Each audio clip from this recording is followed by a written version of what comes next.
advancing innovative research, academic excellence, and family-centered care to transform outcomes for children around the world. Children's Mercy Kansas City presents the audio interview series, Transformational Pediatrics, with host Dr. Michael Smith. Today's topic is getting used to it, how children and teens and their parents cope with cancer. My guest today is Dr. Kristin Stegenga. She's a nurse scientist with a special interest in supportive care research with adolescents and children with cancer and, of course, helping their families as well. Dr. Stegenga, welcome to the show. Thank you very much. So I noticed that in your bio that I received from Children's Mercy, you had mentioned that what you want to focus on is helping children with cancer be in the healthiest place that they can be in to take full advantage of the treatment and the cure. How did that come about for you? Well, I like to focus on strengths, actually. You know, I think that we focus a lot of times on the illness of the child and the family, but really they bring a lot of strengths to the table. And our focus is on their cure. So I want to make sure that when we are done, hopefully curing them, the overall cure rate for childhood cancer is 80%. That's not good enough yet, but that's pretty good. That we have them in the healthiest place when we're done, and that includes making sure that they're healthy psychosocially as well.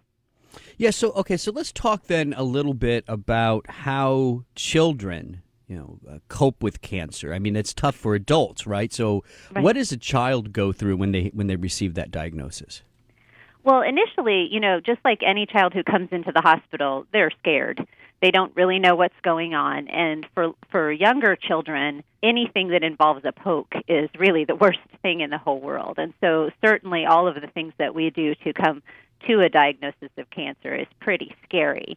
So a lot of the things that we do to help them cope are really explaining what we're doing, getting child life involved, things like that to really help them know what's going on to the greatest extent that they can understand. And then they start to kind of get, sort of into the rhythm of the things that are going on here. And any kind of coping, coping really is looking at the situation, okay, what is going on, and deciding what to do about it. And kids do that too. They quickly figure out who their friends are.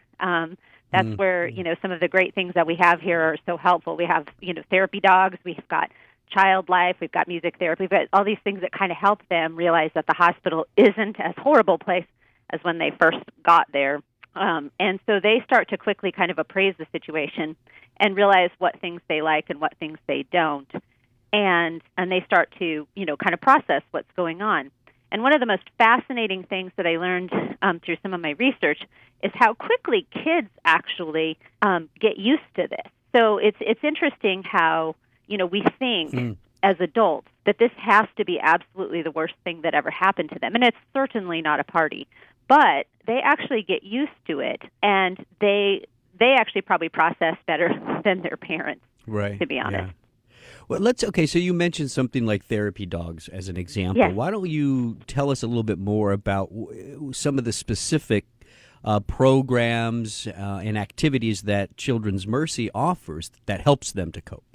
Well, so we have Hunter and Hope. Hunter is actually our therapy dog that is for hematology oncology, and he does a few other things, but he is predominantly for us, and he comes in and he might just, give a little love. You might just come in and let the kids pet him. It kind of depends on what the child is looking for, or for some of the kids. Interestingly, we're noticing we're getting ready to do another study. He seems to be anecdotally a really great companion for the older school age and young adolescent boys. He just seems to come up and just hop up on the bed and hang with them, and that can be really helpful for them to just have a guy to hang with, so to speak.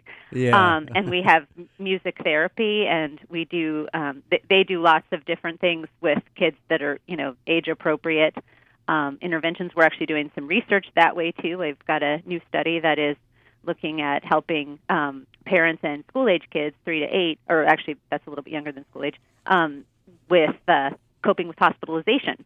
But then they also do lots of things that aren't research to just, help kids feel like kids. I think it's so important to remember, good point, yeah. even in the hospital, even with cancer, that kids are still kids and teenagers are still teenagers. And probably the biggest thing that we can do to help them cope with this diagnosis is to treat them like they are still kids or teenagers, regardless of their diagnosis, to the extent that we can. Of course, there are some things we can't do. Well, I mean, so that was going to be my question. I mean, so, even in the environment, right, even in the patient's rooms, are they set up differently? Do you allow them to hang some stuff on the walls? I mean, how far do you actually go with that? Oh, absolutely. They're allowed to hang things on the walls. I mean, some things are not allowed. There's rules about the paint and stuff like that. But we have ways, that they can secure things so that they don't wreck the paint, but still are able to make the room look like their own. And we really encourage that, because it's important for them to feel like that's their room. And when they make art here or things like that, then, we encourage them to display it in their room. And that's the other thing about, one of the greatest things about being a pediatric nurse, which is my background, is that, that we get to, come in that room and admire that art and sometimes even help with it and things like that. Really those things that, notice the kid in that patient and what their special strengths are. Yeah, and so I guess, when you hear of a program like yours and you are doing such a wonderful job helping the children cope, I mean, we always want to do something that's better than what we've done in the past, right? I mean, that's what we're always striving for, whether it's treatment, coping, whatever it is. So what has happened since you have really focused on putting them in that most healthiest place, psychosocially, physically? What kind of results have you seen? Well, I think that for one thing, even though, of course, I have these grand dreams of everything just being better and better, they are incremental steps. So one of the things that we studied a few years ago was helping adolescents while they're in transplant, and they could make a music video with a music therapist. And that research definitely yielded information that said that was helpful, that gave them a way to focus on something other than their transplant, and gave them a way, as it turned out, to make some meaning of their transplant. They were actually given that music video mostly because actually it was something that teenagers are into. But what happened was we found out that most of them really did focus on thinking about their life and the people who were important to them and stuff. And so then that research led to research that the parents in that study told us, that's great, but now they're opening up these conversations with us that we're not totally ready to have. So that led to another study that actually is just in analysis now. But how do we have those conversations? So then we worked with, in the next study, more adolescents and their parents, but we worked with the parents then too. How do we have these conversations with our kids that can sometimes be tough because some of them don't make it? And we have these videos that are so awesome, but now we're talking about really big things with our teenagers, and we want to talk to our teenagers, but let's face it, it's hard for parents and teenagers to talk sometimes. Right.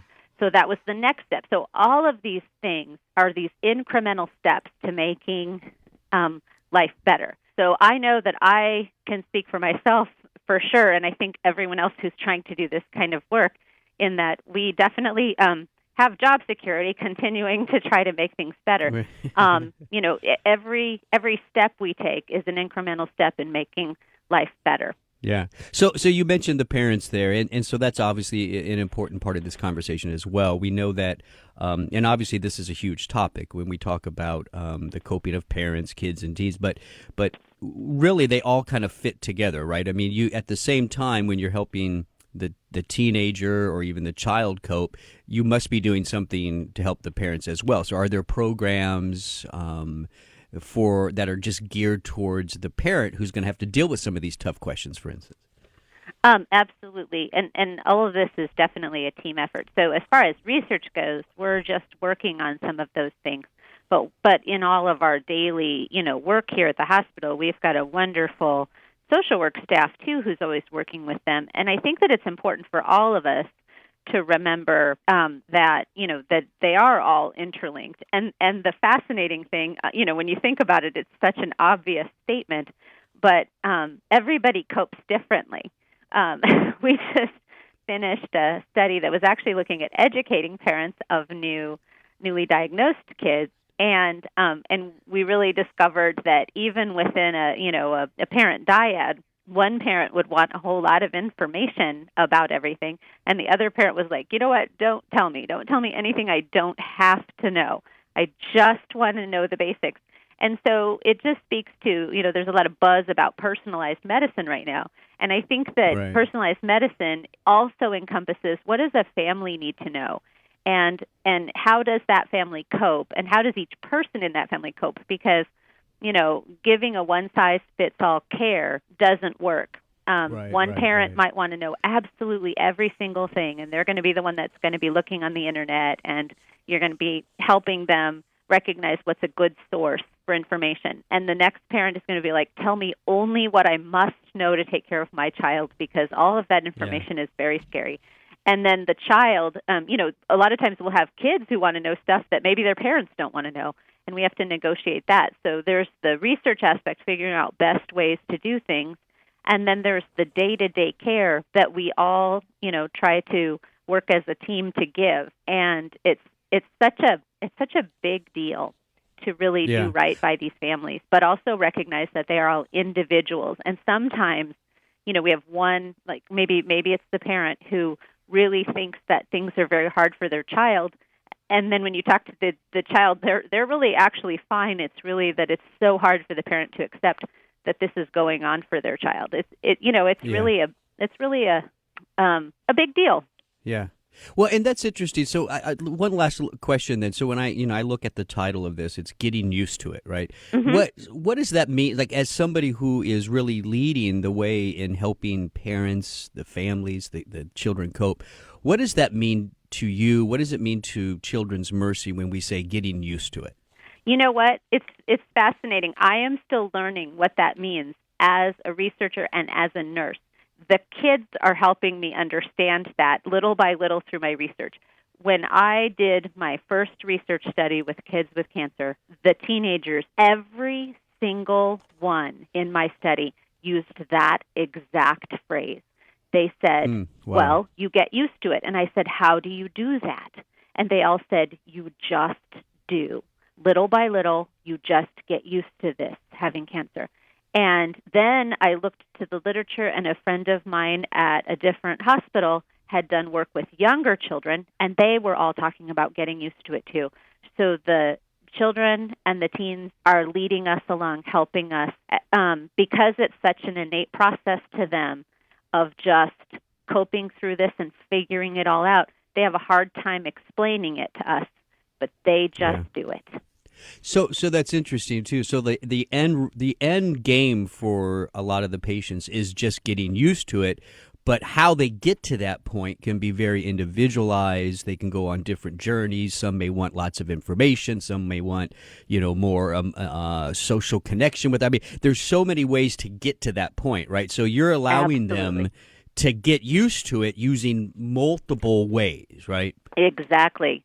Their end point is that they essentially adapt to their cancer, but we have to help them find which path is theirs. But in their minds, it happens so seamlessly with the support they receive from their families and from us that they can't actually verbalize the process, but they absolutely, that's their end point. Yeah. Dr. Stegenga, what great work that you're doing, and, the best of luck to you in all the research and continuing on this journey that you're on along with the patients and their families. You're listening to Transformational Pediatrics with Children's Mercy Kansas City. For more information, you can go to childrensmercy.org. That's childrensmercy.org. I'm Dr. Mike Smith. Thanks for listening.